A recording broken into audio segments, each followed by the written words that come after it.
자, 이번 시간은 58강입니다. 58강입니다. 교재를 보겠습니다. 자, 경매 EBC 교재 163페이지를 봅니다. 163페이지. 네, 163페이지를 보겠습니다. 저번 시간에 중간에 있는 예제까지 한 걸로 기억을 하고 있고요. 그 다음 문제를 보겠습니다.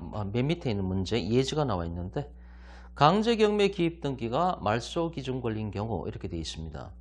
A가 대항력이 발생을 했고 전입신고했다는 얘기죠. 전입신고해서 대항력이 발생을 했고 확증일자 찍은 임차권입니다. 그 다음 B가 역시 대항력과 확증일자 찍은 임차권입니다. 그리고 A 또는 B가 강제경매 신청을 했습니다. 자, 해설 바로 보시죠. 말소 기준 권리는 강제경매 기입 등기가 해당되기 때문에 이보다 먼저 전입신고한 임차권자 A와 임차권자 B는 낙찰자가 인수를 해야 됩니다. 앞 시간에도 설명을 드렸지만 말소 기준 권리 뭡니까? 말소 기준 권리 건저, 가압, 담, 경, 전세권은 예외적으로 이렇게 돼 있지 않습니까? 여기서 뭐 앞에 아무것도 지금 없죠. 건저갑, 담 아무것도 없고 경매 개시등기만 여기 있죠, 그죠? 그러니까 강제경매 개시등기가 이 사안에 있어서는 말소 기준 권리가 됩니다. 그리고 앞에 있는 A와 B는 말소 기준 권리보다 선순위 대항력 있는 임차권이니까 낙찰자가 다 따놔야 된다는 것이죠. 그 얘기하고 있는 거죠. 넘어갑니다. 164페이지를 보겠습니다. 164페이지. 164페이지에 맨 위에 보면 예제가 나와 있는데 가압류 등기가 말소 기준 권리인 경우 건저갑 담경전에서 이번엔 요 가압류죠, 그죠? 가압류 등기, 이 가압류 등기가 말소 기준 권리가 되는 경우가 나와 있는데, 자, A가 가압류권자고요, B가 전세권, C가 확증일자부 임차권, D가 건저당, 그 다음에 이제 D가 건저당에 기해서 임의경매를 신청을 했습니다. 여기에 말소 기준 권리 후보가 될 수 있는 것은 가압류도 있죠. 그 다음에 전세권은 예외적으로 조건을 충족을 해야 되는데 여기서 B라는 전세권은 벌써 이제 말소 기준 권리가 되는 가압류보다 후순위니까 해당 사항이 없네요, 그죠?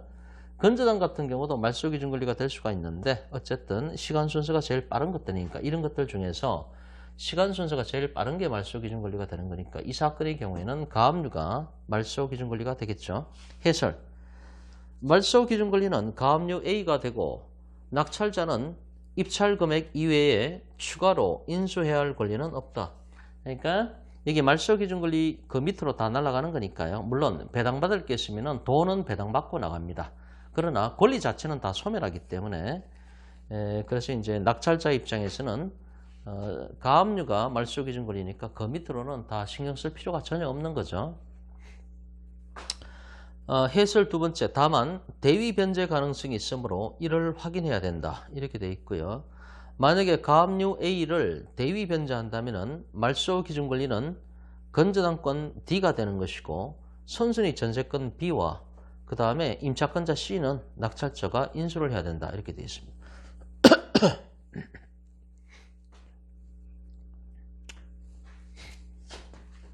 대위 변제에 대해서 저번에도 한번 설명을 드렸던 걸로 제가 기억을 하는데요. 이 교재 뭐 다른 페이지에 나왔던 것 같은데요.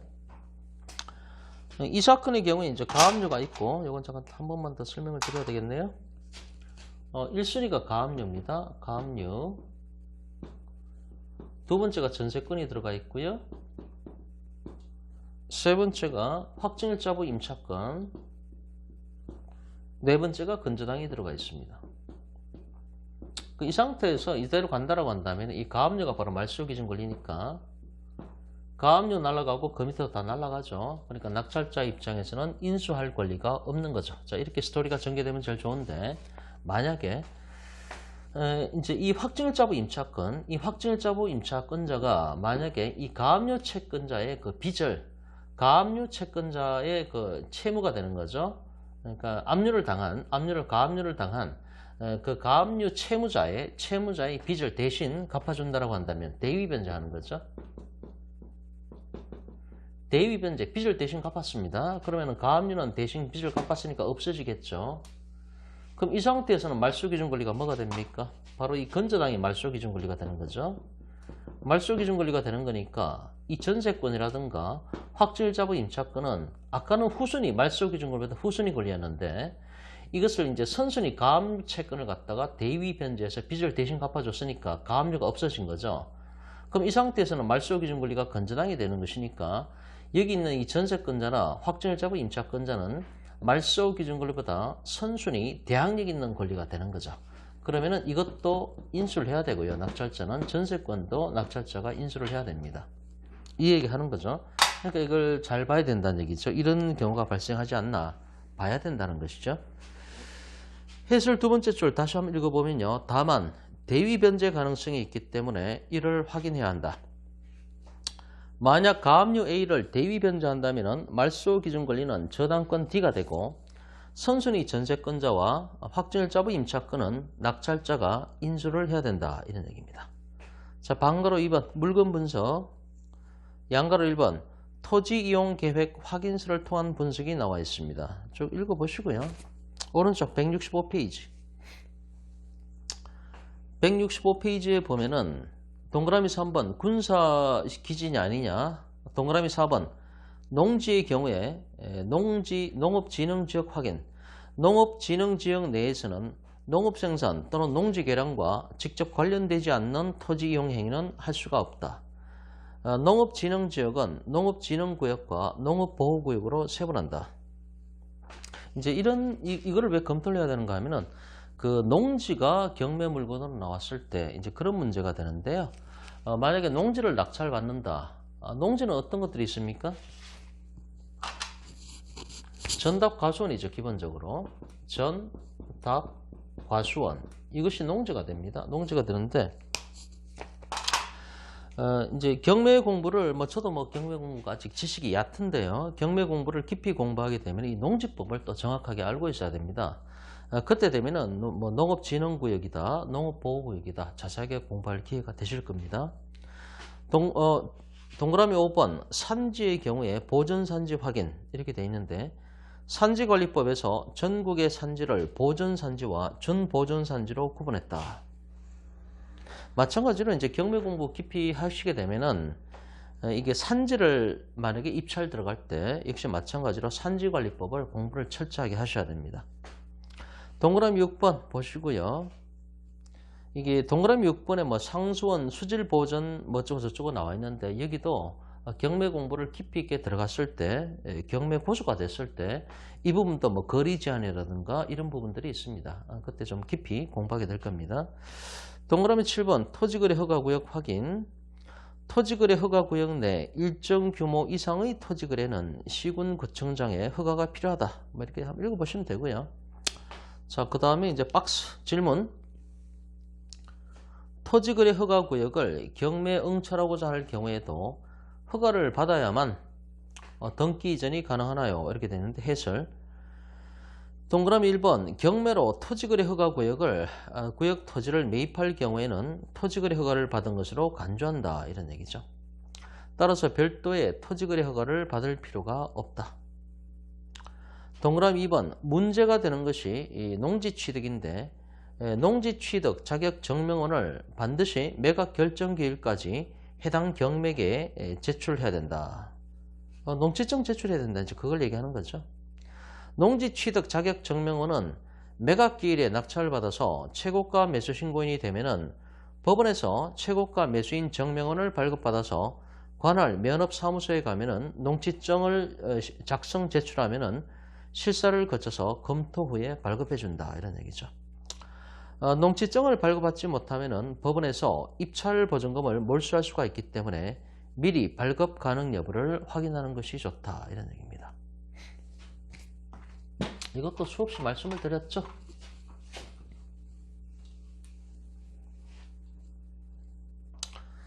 기본적으로 이제 토지거래 허가구역 내의 토지거래 허가구역 내의 토지는 매매를 한다라고 했을 때 허가를 받아야 되죠. 허가를 받아야 되는 것이 원칙인데 토지거래 허가구역 내의 토지가 경매로 물건이 나왔을 때는 허가를 받을 필요가 없다는 것이죠. 왜냐하면 경매로 물건이 나왔다는 얘기는 국가가 이미 관여를 했고 검증을 했기 때문에 별도로 관공서의 허가를 받을 필요가 없다는 것입니다. 대신 이제 농지증을 제출해야 되죠. 그래서 이것도 많이 말씀을 드렸는데요.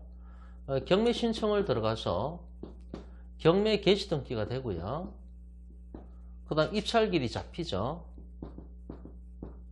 입찰길이 잡히고 입찰길에 내가 1등을 했다. 그럼 내가 최고가 매수 신고인이 될 거 아닙니까? 1등에서 최고가 매수 신고인이 됐다고 했을 때 이 입찰길부터 7일이 걸리죠. 일주일 뒤에 매각 허가 결정이라든가 불허가 결정을 한다는 얘기죠. 그 다음에 일주일 뒤에 만약에 매각 허가 결정이 했다면은 매각 허가 결정이 나왔다고 한다면은 일주일 뒤에 이 매각 허가 결정이 확정이 된다는 것이죠. 이렇게 경매 절차가 진행이 되는데 만약에 그것이 낙찰받은 토지가 농지라고 했을 때 농지라고 한다면은 전답과수원인데 그것이 이제 토지거래 허가구역에 들어가 있다는 얘기죠. 그것이 아니고요. 이제 농지를 낙찰받았을 때 이제 농지증을 제출해야 되는데 그러니까 일반 매매는 토지거래 허가구역 내의 토지인 경우에 일반 매매거래 같은 경우는 관공서 허가를 받아야 되고요.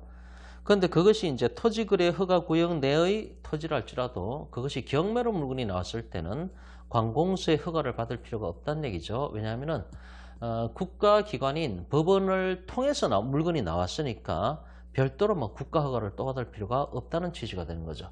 대신에 그것이 농지라고 했을 때 낙찰받은 토지가 낙찰받은 물건이 농지 이렇게 여기 보면은 이제 농지라고 했을 때 이것이 농지다. 농지를 내가 낙찰받았다. 전답과수원이다는 얘기죠. 전답과수원. 경매 공부를 깊이 하시게 되면요. 이 농지법을 또 철저하게 알아야 됩니다. 농지법하고 도로법 이런 거 막말로 철저하게 공부하셔야 정말 경매 고수가 될 수가 있습니다. 지금 제가 설명하고 있는 것들은 경매 기본입니다. 기초를 계속 공부하고 계신 겁니다.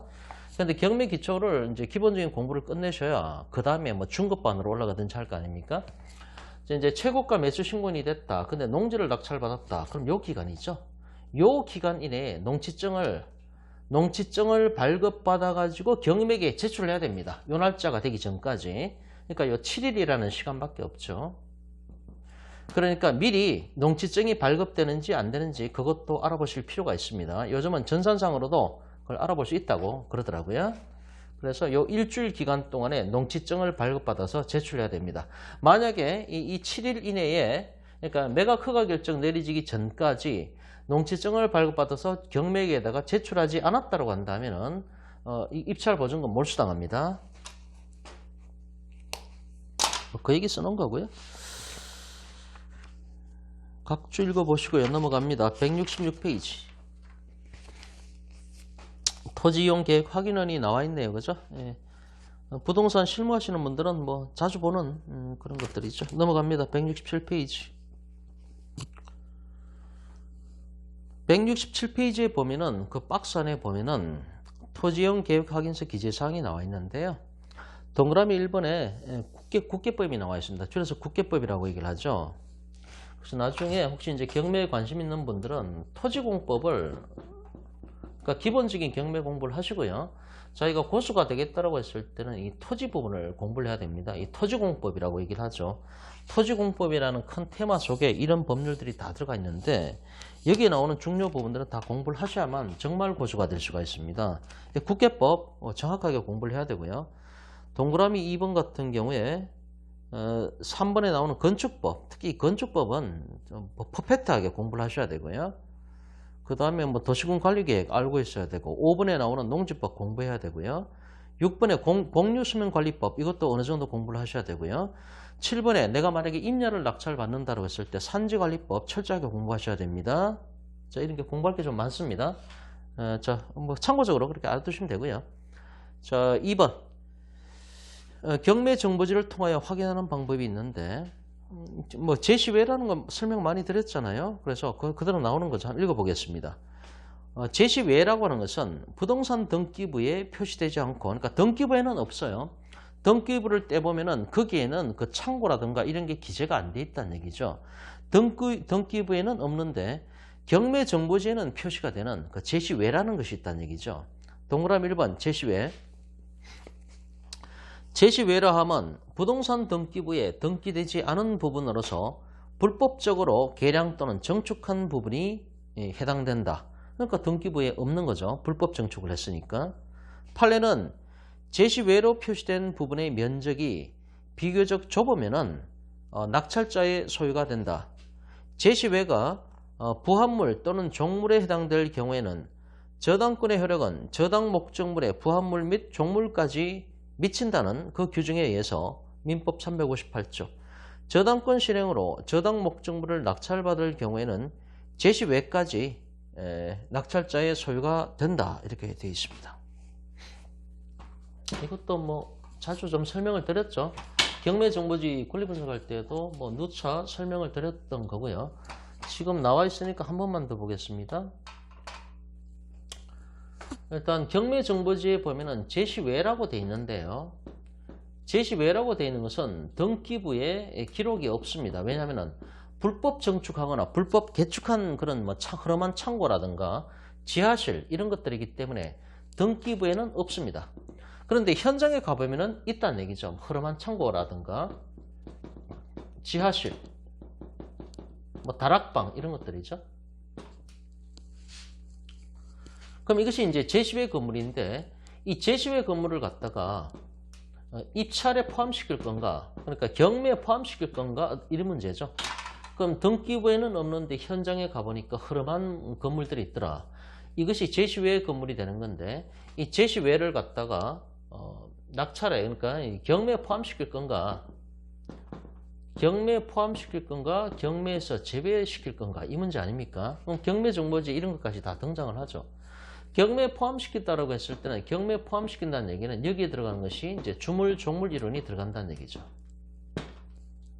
주물에 해당하는 건물이 경매로 넘어가는 거니까 거기에 딸린 종물이라고 할 수 있는 이 허름한 창고라든가 지하실도 같이 넘어간다는 얘기죠. 그 얘기를 지금 여기서 하고 있는 거죠.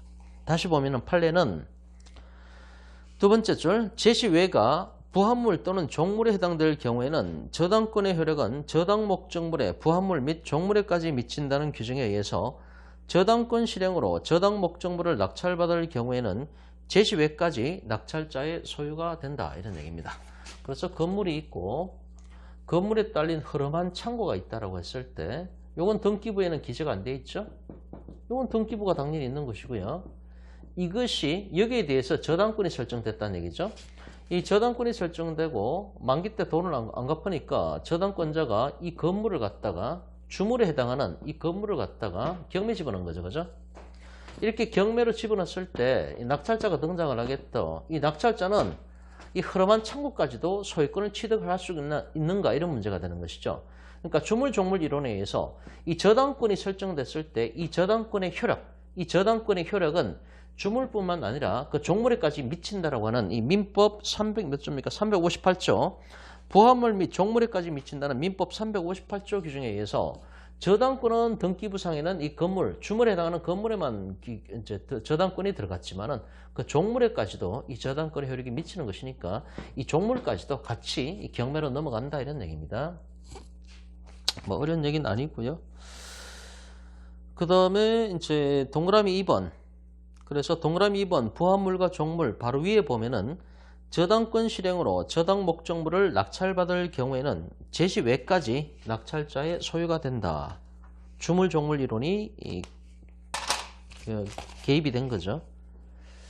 동그라미 2번 부합물, 종물 나오는데 부합물이라고 하는 것은 동산과 동산 또는 동산과 부동산이 결합하여 그 분리가 불가능하거나 곤란한 경우에 이를 원상 회복시키지 않고 한 개의 물건으로 특정인의 소유에 속하게 되는 것을 말한다.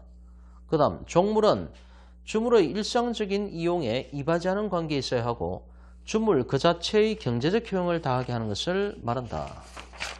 민법 공부할 때 다 공부하셨던 것들이고요. 넘어갑니다. 168페이지. 그래서 부합물하고 종물의 예가 나와 있습니다. 그럼 부합물 칸을 보면은 단층 건물 위에 정축된 2층이라든가 옥탑이라든가 이런 것들은 이제 부합물로 본다는 얘기죠. 그 다음에 그 임목 등기 또는 명인 방법이 의한 그런 수목이 아닌 미등기 수목 이런 것들도 이제 뭡니까? 땅에 부합한다는 얘기죠. 토지에 부합한다는 얘기죠. 그 얘기하는 거고. 지하에 유료 저장 탱크, 그 다음에 주유소의 주유기 판례들입니다. 전부 다. 판례가 부합물이라고 봤고요. 오른쪽에 종물 같은 경우는 뭐 배와 노, 뭐 어쩌고저쩌고 나와 있습니다. 그 다음에 양거로 3번 해당 행정관청을 방문을 통해서 확인하는 방법 나오는데 부동산에 관한 공법상 규제사항이 매우 많기 때문에 예를 들어서 소득세법에 의한 토지 투기 지역 등의 규제사항은 토지이용계획 확인서에서 확인할 수가 없다. 따라서 부동산 소재지 관할 시군 구청의 담당 부서를 방문해서 알아보면 된다 이런 얘기고요. 동그라미 1번 경매법원 방문 돼 있는데 두 번째 점을 보세요. 매각기일 일주일 전입니다. 매각기일 7일 전부터 경매법원에 비치된 매각물건 명세서와 현황조사 보고서에 의해서 임차인의 전입일자, 확정일자, 배당 여부 등을 확인하고 감정평가서에 따라서 뭐 어쩌고저쩌고 나와 있죠. 그래서 입찰 들어가기 전에 매각기일 7일 전에 반드시 매각물건 명세서를 확인을 해봐야 됩니다. 그 다음에 동그라미 2번 주민센터 방문해가지고 자 경매정보지가 나오는데 경매정보지를 갖고 인근 주민센터를 방문하면은 주소별 세대연락 내역서를 발급받을 수가 있습니다. 경매정보지를 들고 가시면 됩니다. 아까 앞 시간에 했던 이런 경매정보지 있지 않습니까? 이걸 출력을 해갖고 동사무소 가시면은 전입세대연락 발급받을 수가 있습니다. 동그라미 3번 한번 보시고요. 양거로 4번 현장 답사 얘기가 나옵니다. 분묘 기지권 등 부동산 등기부에서 확인이 불가능한 권리는 현장 답사를 통해서 확인을 해야 된다는 것이죠. 자, 밑에 각 주가 22번이 나옵니다. 단독주택이나 다세대 주택의 경우에 위반 건축물의 유무, 대지 면적, 건물 면적 등을 확인을 해야 된다는 얘기죠. 특히 이제 위반 건축물 같은 경우는 이행강제금 문제가 발생을 하기 때문에 불법 건축물을 갖다가 만약에 낙찰 받았다라고 했을 때 이행강제금이 이제는 무제한으로 바뀌었죠. 그러니까 이행할 때까지 이행강제금을 부과하는 걸로 법이 바뀌었지 않습니까? 그렇기 때문에 위반 건축물인지 아닌지 그것까지도 정확하게 확인을 하고 입찰 들어갈지 말지를 결정을 해야 된다는 것입니다. 그 다음 페이지입니다. 오른쪽 페이지 169페이지입니다. 169페이지에 보면은 동그라미 1번 경매 물건 현장 방문 보시고요. 동그라미 2번 중개업소 방문. 저도 실사를 자주 나가고 있는데요. 이 중개업소 방문 같은 경우는 필수적입니다. 그래서 이제 물건이 나오면은 경매 물건이 나오면은 그 인근의 부동산을 반드시 방문을 해가지고 이런저런 정보를 확인을 해보셔야 된다는 얘기죠. 그래서 동그라미 2번에 중개업소 방문, 경매 대상은 부동산이고 부동산에 대해서 투자한다는 것은 현재 가치도 중요하지만은 미래 가치가 어떻게 되는지를 감안한 후에 경매 투자하는 것이다. 그러니까 출고 전략을 세우고 이제 입찰 들어갈지 여부를 결정을 해야 된다는 얘기죠. 이러한 부동산 가치에 대한 정확한 정보는 중개업소에서 제일 잘 알기 때문에 중개업소를 통한 정확한 시세 정보를 얻어야 된다는 것입니다. 실제로 가서 물어보니까 잘 알고 있더라고요. 네. 자, 방구로 3번 수익 분석 및 명도 분석이 나오고요. 권리 분석이나 물건 분석을 통하여 수익성이 보장되는 입찰 가격을 결정한 후에 주택 임차인이 있을 경우에는 임차인이 얼마씩 배당받을 수 있는지에 대한 배당표 작성을 해서 임차인에 대한 명도가 용이한가에 대한 명도 분석까지 해야 한다는 것이죠. 자, 그 밑에 방구로 1번 인도명령과 명도소송 1번 인도명령과 명도소송의 동일성 매수자가 매각부동산의 소유권을 행사하기 위하여 부동산을 점유하고 있는 사람을 강제 퇴거시키기 위한 제도라는 점에서는 동일성을 갖고 있고요. 동그라미 2번에 차이점이 나오죠. 인도명령은 법원 경매 후에 부동산을 인도받기 위해서 법원으로부터 받아내는 집행권한으로서 명도소송에 비해서 단기간에 부동산을 명도받을 수가 있다 이런 얘기입니다. 그 각주 23번이 나오죠. 각주 23번에 보면은 명도가 무슨 말이냐? 명도라고 하는 것은 건물 토지 선박 따위를 남에게 내어주거나 넘겨주거나 비워준다. 이런 것이 명도라는 개념이 됩니다.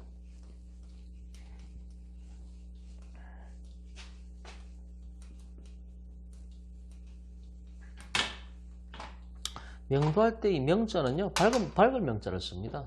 한조 공부한 지가 오래돼가지고 맞나요? 네, 밝을 명자를 씁니다. 명도. 네, 명도란 얘기는 사실은 일본에서 유래된 걸로 제가 알고 있는데요. 이 명도란 얘기는 물건을 넘겨주는데, 권리를 넘겨주는데, 예를 들어서 제한 물건이라든가 이런 것들 없이 깨끗한 상태로 넘겨주는 거, 이거를 명도라고 얘기를 합니다. 넘어갑니다. 170페이지가 나옵니다. 170페이지에 보면은 인도명령하고 명도소송의 차이점이 나오는데요. 한번 볼까요? 자, 첫 번째 칸에 신청 시기가 나오는데 매각잔금 납부 후 6개월 이내에 이렇게 되어 있습니다. 이것이 이제 인도명령이 되고요. 명도소송 같은 경우는 매각잔금 납부 후에 특별히 기간을 규정하고 있지 않다. 이렇게 되어 있습니다. 그럼 인도명령 같은 경우는 6개월 이내에 해야 되고요. 가로 안에 보면은 6개월 이후에는 인도소송 또는 명도소송을 해야 된다. 소송밖에는 방법이 없다는 얘기입니다. 그러니까 잔금 납부 후에 6개월 이내에 이제 인도명령을 신청을 해야 되고요. 그 6개월이 지나면은 소송밖에는 방법이 없다라고 하는 것입니다. 자, 성격을 보면은 두 번째 칸에 성격. 인도명령은 경매 사건에 포함한다는 얘기입니다. 자, 다시 말해서 경매의 연장선상으로 본다는 얘기죠. 그런데 명도소송이라는 얘기는 별도 사건의 정식 재판입니다. 이렇게 보는 것이고요.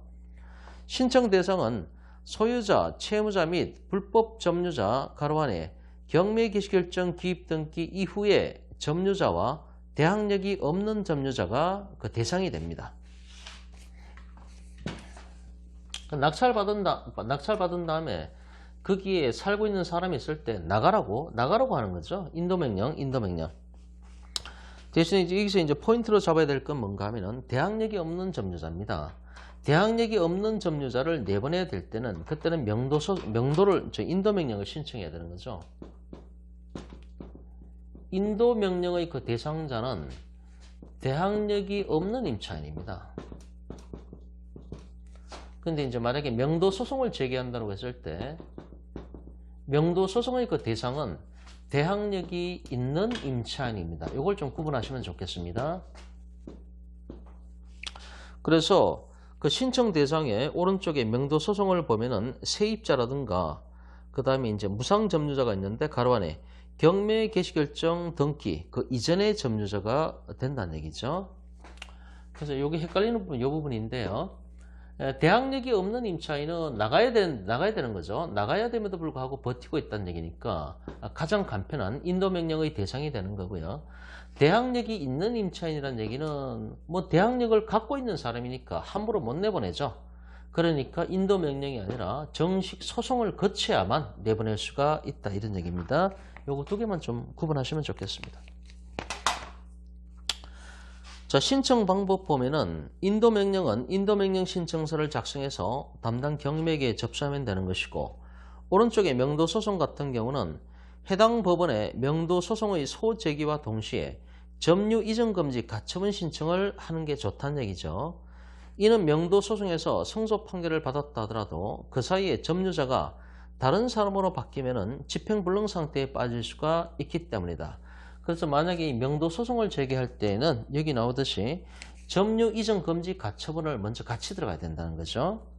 그러니까 예를 들어서 명도소송을 A라는 사람이 B라는 대항력인 임차인을 상대로 명도소송을 제기했는데 확정 판결 나기 전에 그 사이에 B가 C한테 목적물의 점유를 이전했습니다. 그럼 확정 판결 나왔다 하더라도 확정 판결은 B에 대한 확정 판결이잖아요. 그러면 C에 대한 확정 판결이 아니잖아요. 그럼 또 C를 상대로 또 뭐 구체적으로 법적 절차를 밟아야 되는 골치 아픈 문제가 발생을 하는 거니까 점유 이전 못하게 점유 이전 가처분을 걸고 명도소송을 들어가는 게 가장 확실한 권리구제 방법이 된다는 얘기죠. 처리 기간은 보시고요.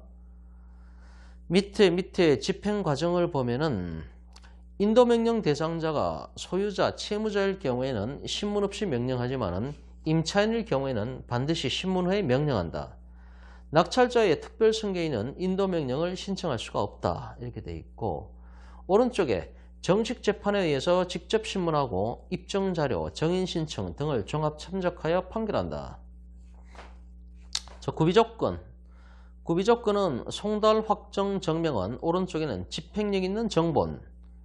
그 다음에 주문 형식을 보면은 피신청인은 신청인에게 별지 목록 기재의 부동산을 인도하라. 이렇게 된다는 얘기고. 오른쪽. 피고는 원고에게 피고가 점유하고 있는 별지 목록 기재의 부동산을 명도하라. 이렇게 된다는 얘기죠. 자, 집행병은 뭐 보시고요. 오른쪽 171페이지입니다. 양가로 2번 효과적인 명도 집행 방법. 동그라미 1번 인도 명령이 집행될 경우에 점유자의 대응 방법은 인도 명령에 대해서 즉시 항고를 제기함으로써 법적 대응을 할 수가 있고 즉시 항고를 제기한다 하더라도 집행정지 효력은 없기 때문에 인도 명령에 대한 집행정지 신청을 병행해야만 집행이 정지가 됩니다.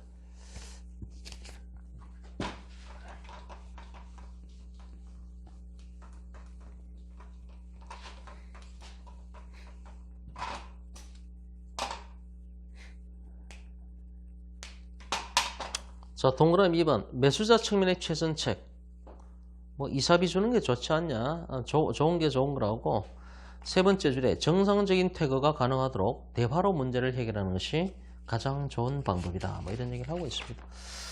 자, 그 다음에 172페이지 제2절 부동산 경매 입찰 개찰 나오네요.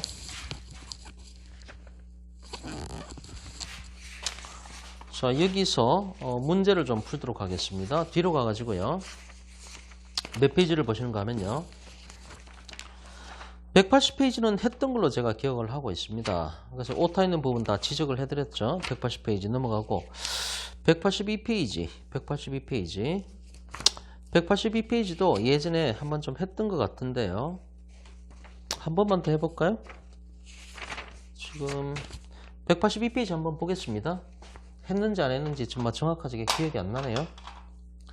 자, 182페이지에 2번 다음과 같은 서울시 소재 주택의 경우에 경매시 배당 금액과 순위를 서술하시오 이렇게 되어 있습니다. 동그라미 1번 배당 순서하고 배당 금액, 동그라미 2번 낙찰 가격 외 낙찰자가 인수하는 권리 여부 이렇게 되어 있습니다. 뭐 쭉 순서대로 이렇게 되어 있는데요. 1번에 보면은 2009년 2월달, 2번은 3월달, 5월달, 7월달, 9월달 이렇게 시간 순서대로 되어 있죠. A, B, C, D 뭐 이렇게 되어 있습니다. 여기다 적어놓고 해볼까요? A가 가압류. 가압류인데 가압류 채권액이 얼마인가 하면 2천만 원입니다. 그 다음에 B라는 사람이 저당권 들어갔고요. 저당권의 피담보 채권액이 5천만 원입니다. 그 다음에 C라는 사람이 전입신고하고 대항력을 갖췄다는 얘기는 전입신고했다는 얘기죠. 전입신고하고 확정일자까지 찍었습니다. 전입신고하고 확정일자 찍은 임차권입니다. 보증금이 얼마 들어갔습니까? 4천만 원 들어갔죠. 4천만 원. 그 다음에 네 번째 D가 또 가압류 들어갔죠. 가압류 채권잖아요. 얼마입니까? 1천만 원 갖고 들어갔습니다. 자, 이렇게 되어 있는 상태입니다. 그리고 다섯 번째 배당 금액 총액이 얼마입니까? 7천만 원 갖고 빚잔치를 해봐라 이런 얘기입니다. 7천만 원. 7천만 원 갖고 빚잔치를 해봐라 이런 문제가 되겠습니다. 2009년 2월 달이네요. 2009년 3월, 그 다음에 5월, 7월, 그 다음에 이제 9월 달에 빚잔치를 들어갔고요. 자, 이렇게 됩니다. 자, 이걸 권리 분석을 하고 이제 배당표를 짜봐라 이런 얘기죠. 앞 시간에도 했지만은 일단 말소기준 권리를 찾아야 되겠죠. 말소기준 권리가 여기서 뭐가 됩니까? 뭐가 됩니까? 건저갑 담경전. 말소기준 권리가 이게 되겠네, 그죠? 예, 말소기준 권리. 말소기준 권리가 됩니다. 그리고 여기 지금 세입자가 등장을 했죠. 그럼 이 세입자가 소액임차인인가? 그것도 봐야 되는 거죠. 그럼 가압류가 말소기준 권리가 되고 소액임차인이 있을 때 이 소액임차인의 지급기준 권리를 또 찾아야 되는 거죠. 그 두 가지를 찾아야 됩니다. 자, 해설을 보겠습니다. 해설에 보면은 최우선 1번에 최우선 변제금 나오죠. 그 다음에 2번에 말소 기준이 나오고요. 그냥 한번 해볼까요? 뭐 해설 나중에 보고. 여기서 일단 이것은 말소 기준 권리가 됩니다. 말소 기준 권리가 되기 때문에 가압류 날아가고 그 밑에 거 다 날아가죠. 예를 들어서 뭐 가처분 같은 거요. 가처분 같은 경우는 말소 기준 권리보다 후순위 가처분이 있을 때 그 후순위 가처분이라 할지라도 말소되지 않는 것들이 있습니다. 그건 조금 깊이 공부를 들어가야 이제 되는 부분이고요.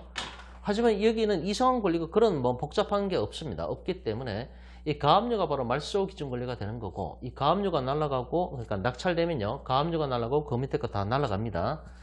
권리에서 다 나가는 거죠. 물론 이제 배당받을 것은 배당받고 나갈 것이고요. 그 다음에 임차인이 등장을 했기 때문에 이 임차인이 소액임차인의 최우선 변제금을 받냐 그걸 따져봐야 된다는 얘기죠. 그럼 소액임차인의 최우선 변제금의 지급기준권리를 찾아야 되는데 지급기준권리가 어떤 것도 있지? 아까도 나왔죠. 말소기준권리하고 소액임차인의 지급기준권리. 말소기준권리는 건조, 가압, 담, 경 플러스 전세권은 예외적으로. 소액임차인의 최우선 변제금의 지급기준권리는 가압류, 압류만 빼고 나머지는 다 되죠. 나머지는 다 되고 여기에서 추가적으로 확정일자고 임차권도 여기에 들어갑니다. 그럼 여기서 이제 소액임차인이 이 사람인데 소액임차인이 최우선 변제 보호를 받을 수가 있겠는가? 그럼 지급기준권리를 찾아야 되죠. 지급기준권리가 여기서는 뭡니까? 가압류, 압류는 안 된다 그랬습니다. 그러니까 이 가압류는 여기서는 말소기준권리일 뿐이지 소액임차인의 지급기준권리가 아닌 것이죠. 이 저당권이 있잖아요. 이 저당권이 바로 소액임차인의 최우선 변제금의 지급기준권리가 되는 겁니다. 이것만 찾으면 다 끝났죠. 그러면 이때가 2009년도니까 2009년도에 보호받는 금액이 얼마인지를 그 기준표를 봐야 되는 거죠. 자, 소액임차인 그 기준표를 보겠습니다. 2009년도입니다. 여기 지역이 어디죠? 2009년. 2009년도가 위에서 여섯 번째 칸이죠. 2008년 8월 21일부터 돼 있는 거. 이것이 이제 2009년 3월이 여기에 들어가죠. 그래서 2008년 8월 21일부터 2010년 7월 25일까지 여기 지역이 어디가 전제가 깔렸죠? 서울시 소재 주택이네요.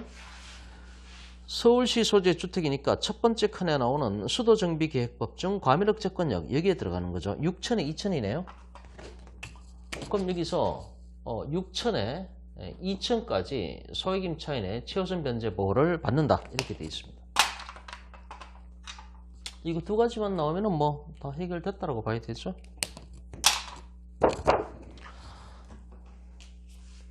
그러면 이제 배당표를 한번 짜볼까요? 자, 여기서 이제 배당표를 짜게 되는데 일단 소액임차인의 최우선 변제를 먼저 따져야 되죠. 소액임차인의 최우선 변제. 예. 자, 소액임차인의 최우선 변제를 따져야 되는데 얼마입니까? 6천에 2천이니까 이 임차권자 C죠. C가 소액임차인의 최우선 변제를 2천만 원을 먼저 받습니다. 2천만 원 배당을 받습니다. 그런데 배당 요구하는 총액이 4천만 원이죠. 4천만 원이니까 마이너스 2천. 2천만 원은 받았는데 2천만 원은 아직 못 받았다 이런 얘기입니다.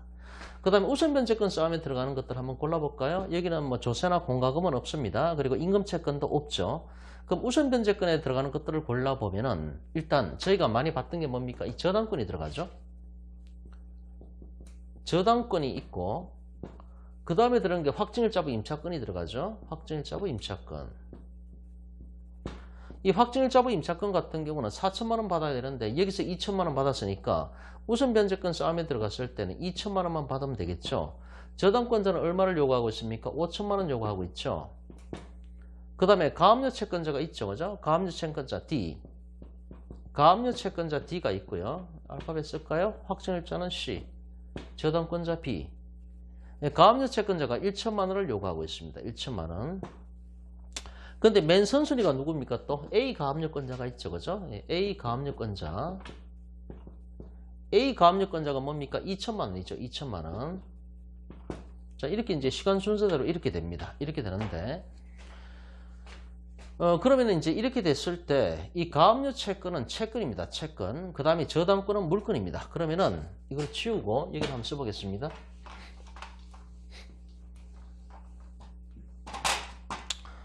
배당표를 짤 때 예전에도 말씀을 많이 드렸죠. 한 번만 기초적인 거 공부 좀 할까요? 물권하고 채권이 싸웠을 때는 기본적으로 물권이 우선입니다. 이 물권 우선주의. 물권 우선주의. 그 다음에 채권과 채권이 싸움이 붙었을 때는 날짜 상관없이 동순위 안분 배당을 합니다. 채권자 평등주의. 채권자 평등주의. 이제 평등주의가 적용이 되고요. 물권은 물권 우선주의죠. 물권하고 채권이 싸움이 붙으면 당연히 물권이 우선인 거죠. 원칙적으로 얘기하는 겁니다. 원칙적으로.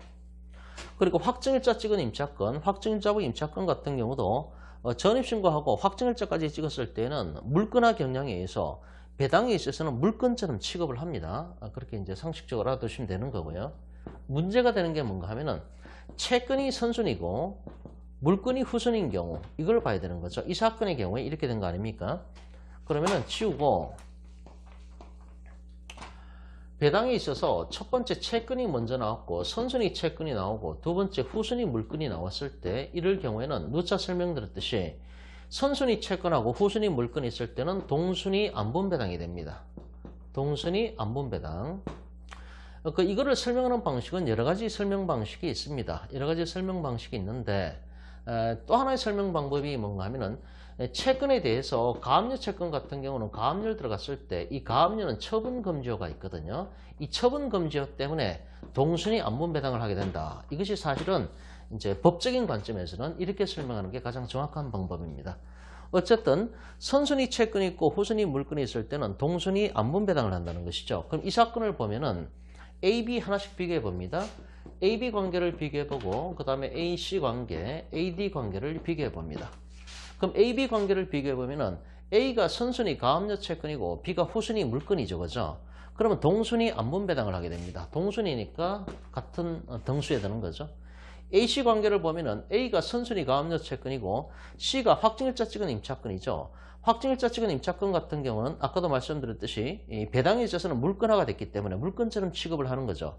그러니까 선순위 채권, 후순위 물건 관계하고 똑같다고 보시면 되는 거다. 그러면 동순위 안분배당. 그럼 A하고 D를 비교해 볼까요? A, D를 비교해 보면은 A가 가압류 채권, D도 가압류 채권이죠. 채권과 채권끼리니까 채권자 평등주의, 동순위 안분비례 배당이 됩니다. 그럼 결과적으로 같기 때문에 결과적으로 A는 B고 C고 D고 네 가지가 다 똑같은 결과가 나옵니다. 그럼 첫 번째는 A, B, C, D가 같습니다. A, B, C, D가 같으니까 결과적으로 이거는 뭡니까? 동순위 안분배당이 되는 거죠. 그러니까 1차적으로 배당했을 때 그렇게 되는 것이고 이 다음에는 이제 B를 기준으로 볼까요? B를 기준으로 봤을 때 B하고 A 관계를 비교해 보고요. BC 관계하고 BD 관계를 비교를 해봅니다. 그럼 B하고 A 관계를 비교해 보면은 B하고 A는 A가 선순위 가압류 채권이고 후순위 물건이었으니까 아까 동순위 안분배당이 되는 거잖아요. 그대로 되는 것이고 BC 관계를 보면은 B는 물건인데 C도 확정일자부 임차권은 채권의 물건화 경향에 영향을 받은 것이니까 물건처럼 취급을 한다 그랬죠. 물건과 물건끼리는 먼저 날짜가 앞선 놈이 우선인 거죠. 저당권은 저당권 등기한 날짜가 기준이고 확정일자부 임차권은 전입신고했다는 전자에서 확정일자 찍어서 우선 변제적 효력이 발생한 날짜 그거하고 비교하는 거 아닙니까? 어쨌든 저당권 등기를 먼저 했고 전입신고했다는 전자에서 확정일자를 나중에 찍었으니까 물건과 물건끼리는 날짜가 앞선 놈이 우선이죠. 그러니까 B가 우선입니다. BD 관계를 보면은 B는 물건인 저당권이고 B는 물건인 저당권이고 D는 가압류 채권이죠. 물건하고 채권이고 이건 순서도 뒤죠, 그죠? 물건하고 채권하고 싸웠으니까 당연히 B가 우선입니다. 이렇게 해야 되는 것이죠. 그러면은 B는 A하고 관계에서는 동순위가 되지만은 C하고 D에 대해서는 B가 우선이라는 얘기죠. 이런 식으로 이제 배당표를 짜간다는 얘기죠. 그럼 배당표를 짜보면은 자, 1차적으로 배당을 합니다. 1차적으로 아까 ABCD였잖아요. ABCD가 동순위였으니까 동순위 안분 비례 배당을 합니다. 동순위. 계산하면 또 뭐 복수하시는데 어떻게 됐어? 그래서 자, 그래서 이제 지금 이제 등수가 똑같죠, 그죠? 동순위 안분 비례 배당이니까 이제 남은 총액이 얼마입니까? 아까 얼마를 갖고 빚잔치 하는 거죠? 아까 배당 금액이 7천만 원이죠, 그죠? 7천만 원. 예, 7천만 원입니다. 배당하는 총액이 7천만 원인데 아까 2천만 원을 여기서 최우선 변제를 줬죠. 그럼 남은 금액이 5천만 원밖에 안 남았죠. 이 5천만 원을 갖고 이제 빚잔치를 하는 겁니다. 맞죠, 지금? 5천만 원이죠? 예, 맞습니다. 자, 5천만 원을 갖고 빚잔치를 합니다. 그럼 A, B, C, D. 자, 5천만 원을 갖고 빚잔치를 하는데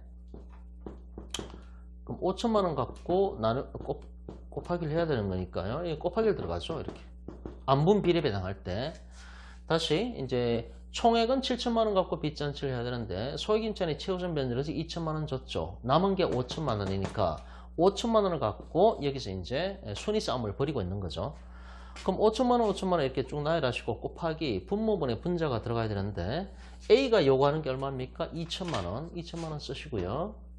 B가 요구하는 게 얼마입니까? 저당권 5천만 원. C가 요구하는 게 얼마입니까? 아까 2천만 원 앞에서 받았죠? 남은 2천만 원만 받으면 되는 거죠? 2천만 원 요구하고 있습니다. 그 다음에 D는 1천만 원 요구하고 있죠? 그럼 1천만 원 이렇게 분모에 적는 거죠. 각자가 요구하는 액수를 갖다가 분자에다 적는 겁니다.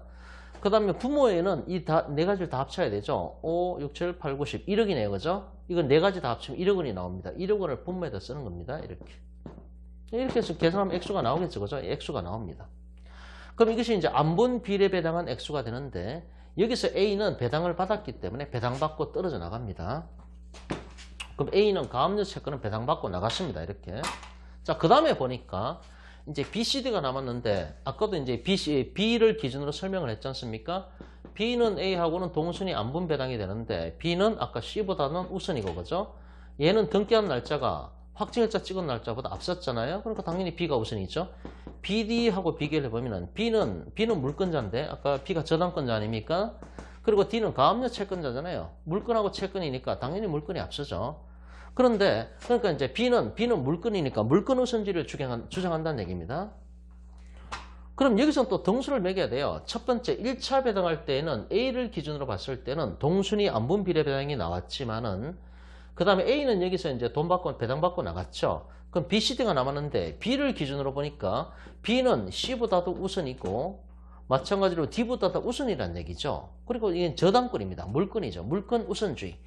물권 우선주의니까 얘가 100% 받고 얘가 먼저 100% 받고 남는 게 있어야 그 다음으로 내려갑니다. 그럼 얘는 아까 계산한 금액이 나올 텐데 그거 못 받은 액수가 있잖아요. 그럼 B는 얼마를 받아야 됩니까? 5천만 원 받아야 되는데 아까 안분 비례 배당할 때 받았던 액수 거기에다가 5천 추가로 배당받아서 5천만 원을 채워줘야 된다는 얘기죠. 그러면은 맨 꼴찌로부터 이걸 갖다가 흡수지라고 얘기를 하죠. 못 받은 부분에 대해서 못 받은 미배당 부분에 대해서 맨 꼴찌부터 끌어당깁니다. 이걸 흡수지라고 얘기를 하죠. 이 계산은 액수 때문에 해설을 바로 보겠습니다. 이런 식으로 이제 진행이 된다는 얘기입니다. 자, 해설을 보면은 182페이지입니다. 녹화되는지 확인합니다. 182페이지를 보면은 자, 이제 뭐 박스에 뭐 그런 얘기 나오고요. 박스 안에 보면은 A가 2009년 2월에 가압류죠. 이 가압류 채권이 말소 기준 권리가 됩니다. 말소 기준 권리.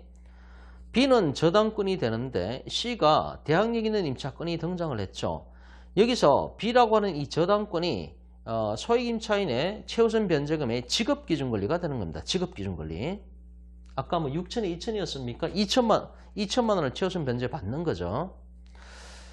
자, 해설 보면은 1번 최우선 변제권 1번 최우선 변제금 지급 기준 권리는 저당권자 B가 되고 2009년도에 아까 그 기준표를 보니까 6천에 2천이죠. 그죠? 6천에 2천. 동그라미 2번 임차인 C는 보증금이 4천이니까 6천만 원 안쪽이죠. 그러니까 보호를 받죠. 그래서 임차인 C는 보증금 4천만 원 중에서 2천만 원을 최우선 변제해 받습니다. 2번 말소 기준. 동그라미 1번 선순위 가압류 채권인 A가 말소 기준 권리가 된다. 동그라미 2번 말소 기준 권리보다 먼저 설정된 선순위 권리자가 없기 때문에 잉여 없는 경매와 상관없이 경매는 계속 진행이 된다는 것이죠. 자, 그 다음에 3번 물건과 채권의 효력이 나옵니다. 물건과 채권의 효력. 동그라미 1번 후순위 저당권 B는 물건이지만은 선순위 가압류 A에 대해서 우선 변제를 주장할 수가 없기 때문에 채권액의 비율에 따라서 안분 배당을 받는다. 이런 얘기입니다. 요거 조금 더 설명을 드리면은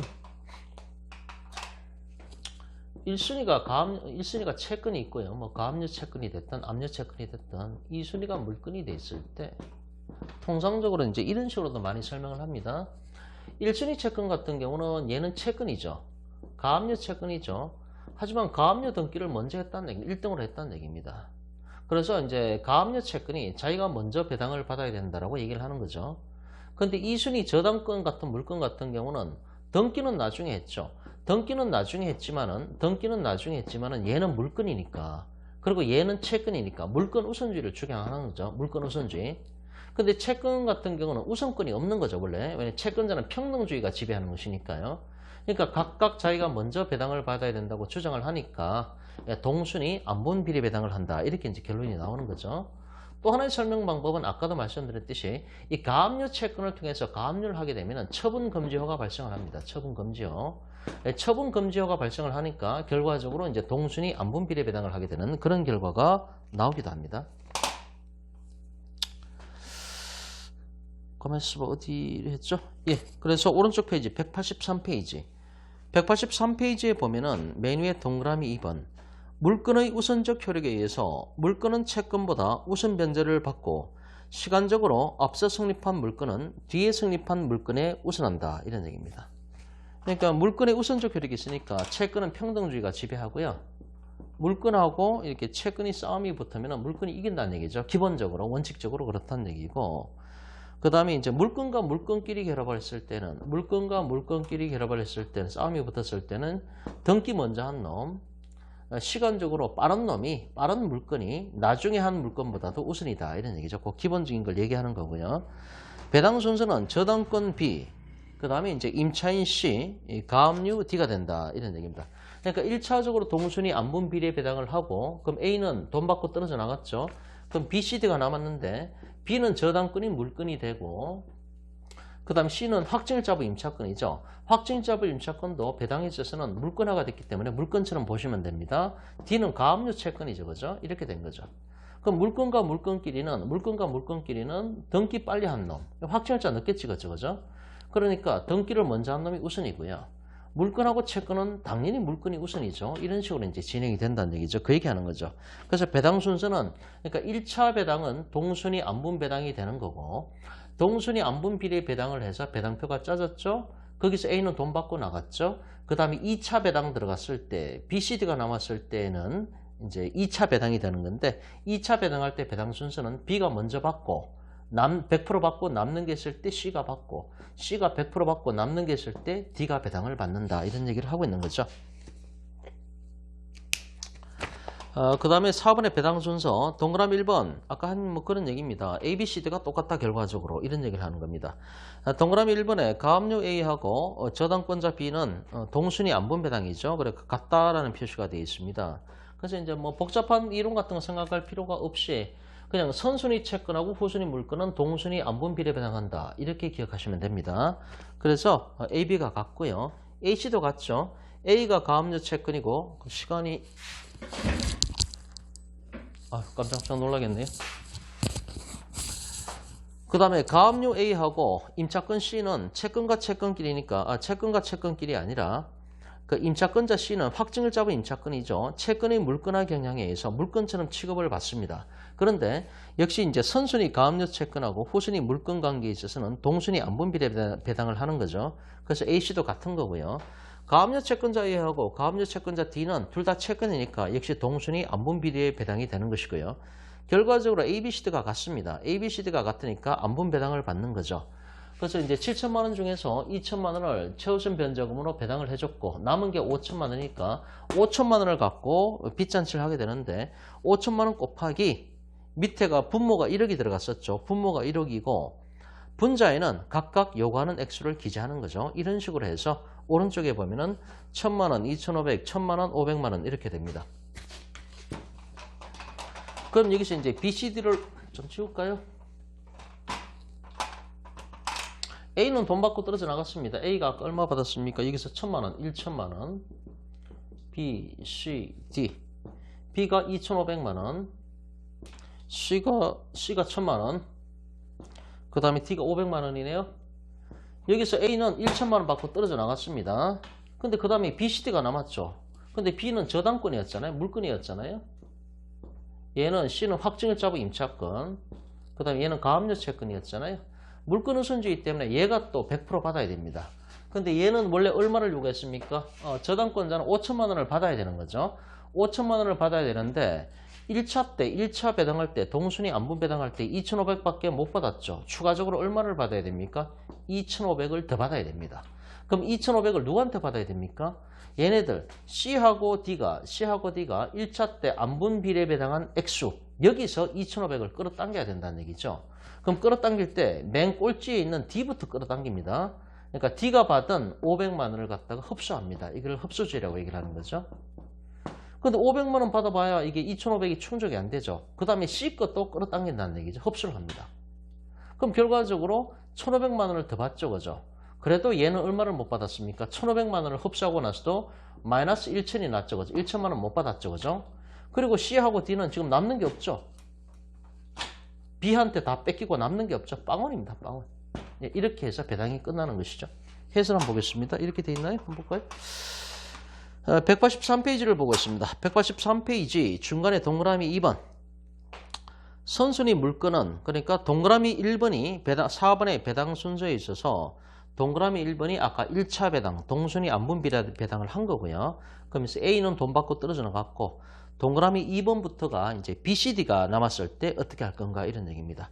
동그라미 2번에 보면은 이제 선순위 물건이죠. 선순위 물건은 후순위 물건이라는 게 확정일자고 임차권을 얘기하는 겁니다. 이게 물건화가 됐다는 얘기죠.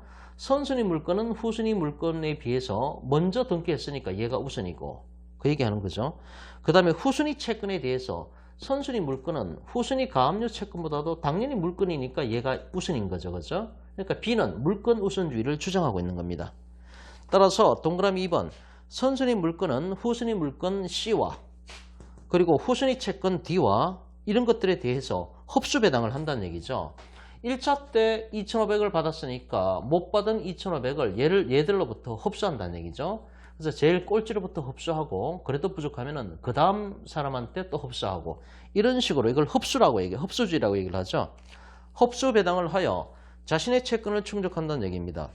저당권자 B는 자녀 채권액 2,500만 원을 충족하기 위하여 못 받은 거죠. 못 받은 2,500만 원을 충족하기 위해서 후순위 임차인 C의 배당금 1,000만 원과 가압류 D의 배당금 500만 원을 흡수한다 이런 얘기입니다. 그래서 흡수하는 순서는 제일 꼴찌에 있는 것부터 흡수합니다. D로부터 만약에 흡수를 해가지고 이것이 다 충족됐다. 부족한 부분이 다 충족됐다. 그럼 그걸로 끝나는 겁니다. 그러면 C 같은 경우는 1차 때 배당받은 액수를 그대로 배당받게 되는 것이고요. D만 빵원이 되는 거죠.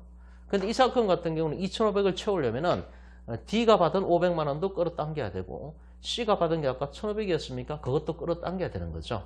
이렇게 해도 1,000만 원을 못 받습니다. 1,000만 원의 미배당 보증금이 발생을 했고 C하고 D는 빵원이 되는 거죠. 이렇게 배당이 끝이 납니다. 그래서 5번의 배당 결과 가압류 채권자 A는 1,000만 원을 배당받고요. 아까 동순위 안분비례 배당을 했을 때 1,000만 원이었죠. 그 다음에 저당권자 B는 4,000만 원 배당을 받고요. 그러니까 저당권자 B는 5,000만 원이 필요한데 여기서 2,500 앞에서 받고 두 번째 배당할 때 2,500을 받았잖아요. 2,500을 받아야 되는데 앞에서 1,500밖에 흡수를 못했죠. 그게 다니까 액수가. 그러니까 1,000만 원 못 받았잖아요. 그러니까 저당권자 B는 4,000만 원만 배당을 받고 미배당 보증금 1,000만 원 발생을 했고요. 임차인 C 같은 경우는 2,000만 원인데 여기서 2,000만 원은 맨 1순위로 소액임차인이 최우선 변제 받은 거 2,000만 원 이걸 얘기하는 거죠. 그 다음에 우선 변제권 싸움에 들어가서는 빵원입니다. 빵원. 그래서 임차인 C는 소액임차인의 최우선 변제로서 2,000만 원 받은 거 이걸 얘기하는 겁니다. 자, 이렇게 배당이 되는 것입니다. 자, 이번 시간은 여기까지 하겠습니다.